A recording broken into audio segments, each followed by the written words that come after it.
Hello and welcome back to another video. And first of all, I'd just like to give you a quick update about me, because I know over the past few weeks there's been a few weeks where we've kind of missed a video or something's not quite been the same as it normally would be, and that's just because it's been crazy busy at school, at home. My life's taken a bit of a turn recently and it's been really busy. My wife hasn't been very well, and then we had a residential trip at school, and so it's just been things where I've had to kind of take a step back, focus on the things that I really need to focus on and make sure everything's getting done properly. I've also been writing reports, which is always a busy time getting all them done. And so yeah, just been a bit crazy, but I've been trying to keep on having at least one, if not two videos coming out every week. And this video should be the start of being back to getting 3 out every week on a Tuesday, Friday and a Sunday. This one should be coming out on Sunday. So hopefully you guys will enjoy this because it is quite topical at the minute, and then obviously look forward to the next ones on a Tuesday and Friday. And as always, thank you so much for all the support. We've reached an incredible number of people and it's just building such a good community. So thank you so much. And if you've got any questions, please stick them in the comments down below. So today we are looking at quite a topical question, and that is about teachers and politics and where they can mix, where they can kind of cross over and where they're not allowed to, because there are actually some rules about what you can and can't say as a teacher in the classroom. But I thought this would be a really good one to discuss today, because if you do look at the news and you do kind of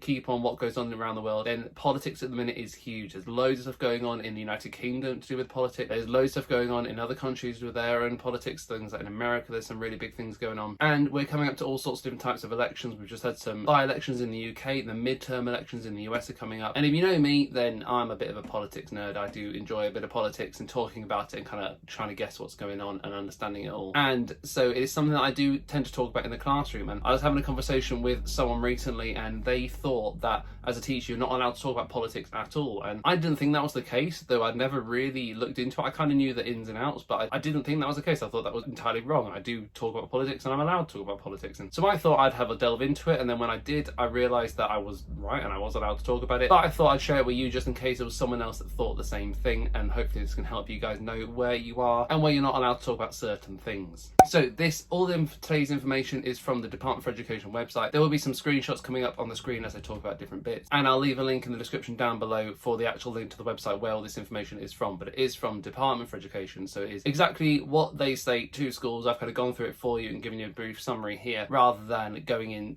making you guys obviously read it all. But if you do want to go into some more detail, do go have a read through the website and you can see where I've got my information from. So first of all, the big question: are teachers allowed to talk about politics? Absolutely they are. Yes, 100% they are allowed to talk about politics. There is a few bits they have to be careful of and a few guidelines, but definitely do talk about it. It's really good. It's all about helping young people get introduced to politics, get them encouraged them to vote. Even in primary school at the age that I teach at, when they're kind of 9-10 years old, just get them to start thinking about it. Obviously it's going to be a while before they can vote yet, but once they start thinking about politics and realizing they can make a change in their local area, they can talk to their local MP, that's all starting them off in the process of beginning to get them interested and have their own say, have their own ideas and have their own choices when they get older to vote for whichever party they want to vote for. Now that's where you do have to be careful as a teacher, because one of the things you're not allowed to do is you're not allowed to kind of tell people which party you vote for or which party they should vote for. You have to stay impartial. You have to stay on the line, down the middle, and present a balanced view for everything. Now that can be quite difficult, especially for some people who have very opinionated beliefs about which party you should vote for, and they would struggle to give that balanced opinion. And I know for me, there's times when I've been voting for one party, there's times when I've voted for a different party. I've never really been stuck to one definite party over the course of my life. And now I do have ideas about which party I would want to vote for at the minute if there was another general election right now. But I would not tell the children which party it is, and I would try and present everything in a balanced view. And I think that's where it does come down to why some teachers just avoid politics altogether, is because they do believe in a certain party and they do believe in a certain way of doing things, and they would struggle to get that across to the children without giving them that kind of one-sided view of politics rather than the broad kind of balanced view that you're meant to give children. So I do see why people might do that, and I think it is understandable, but I really like the politics, and I do like kind of listen to all sides and listen to all ideas, and that's why I make these videos, because I want to talk to all the different teachers and hear ideas from all of them.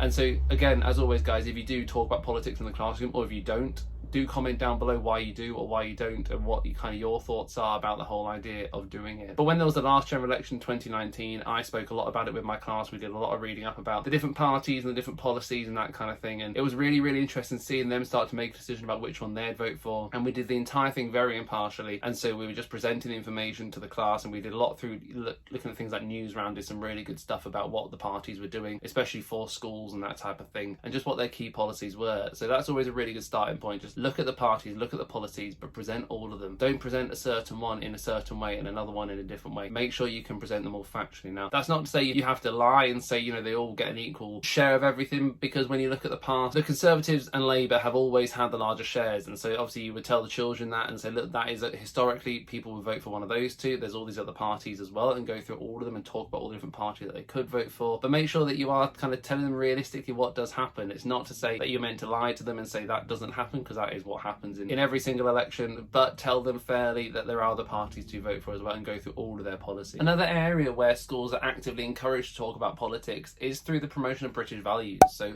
all schools in the United Kingdom have to promote the British values, and under those British values there's also things like there's democracy, there's the rule of law, there's people's liberty and individual liberty, and then there's the mutual respect and tolerance of others. So on the screen you can see all those individual bits of the British values that you need to talk about. And obviously when you look at the first one, democracy is huge in terms of that's how we are governed, that's how our government works, it's how the country works. We are a democracy and we can vote for those who are going to be in power. And so again, when a general election comes up, there's a massive chance to promote those British values in your school. And I know other schools have done like a mini general election, or people vote for their own parties and they have a mock general election themselves. And again, it's a really good chance to promote those British values in schools. So again, the idea of not being able to talk about politics, or how on earth could you promote democracy and talk about that kind of thing if you can't talk about politics? You have to be able to talk about it, but as always, doing it in a fair and balanced view, because you're not allowed to kind of promote a one-sided political view. You're not allowed to promote things that maybe are different. So I know one area where it's quite important right now is at the minute we're in Pride Month, and so everyone is talking about Pride a lot. And again, that comes up in school. We talk about it in assemblies, that kind of thing, class assemblies. And in that sense, when you promote about Pride, one of the things you're not allowed to do that the government said, which to me is just common sense, and of course you're not allowed to do,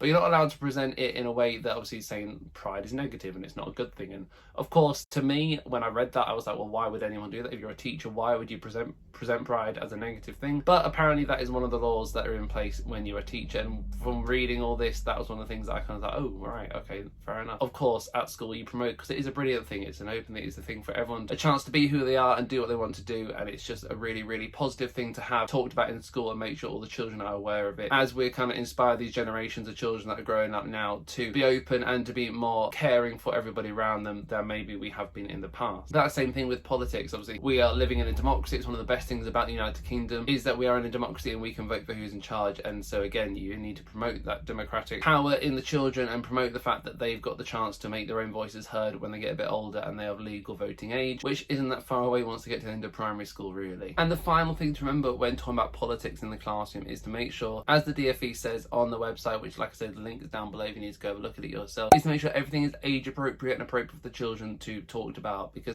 when you think about democracy and everything that it involves, it can be quite confusing. So obviously when you're teaching at a younger age, you would kind of teach it in a simpler way, and then as they get older, you introduce all the different elements of it that there are around the country. And so you just want to make sure that it is appropriate for the children, and that's not just in the sense of age appropriate, but that when you're using resources from other areas that they're appropriate for children to be looking at. Because I know there was a while ago when I think it was around Remembrance Day, when some groups that maybe you should not be talking about in schools and you should not be promoting to children were using Remembrance Day to kind of promote their ideals and their beliefs. And it ended up actually getting used in a few schools that I heard of, where they thought it was just some stuff about Remembrance Day, and it actually ended up being stuff that really shouldn't have been promoted to the children. But again, you might think that is kind of straightforward, because when you teach anything, you need to make sure it's appropriate for the children that you are teaching it to. And each different class you teach, that can be a different level of things that are appropriate based on the children, based on their backgrounds, based on how they're doing that year. It depends on all sorts of things. But hopefully this has answered a few questions for you. And if you're like me, you absolutely love politics and you are really interested and you want to promote it to the children. If you're not that into politics, then just make sure you're doing that British value side of it, and you're promoting that idea of democracy, the fact that they can have the power when they're older to make changes if they want to, and have their voices heard, because it's really, really important to get as many young people voting as we can. And that does start even from primary school. Just tell them when they're older, they'll have the chance to make the power, to have the change, to have the power to make the change, to do what they want to do. So as always, guys, thank you very much for watching this. Hopefully it has helped. The link is in the description down below, and hope the some of the stuff on the screen has given you a bit of an idea about what you can and can't do. And if you've got any questions, stick them in the comments down below. And as always, I will see you on a Tuesday, a Friday and a Sunday, and I'll see you very soon.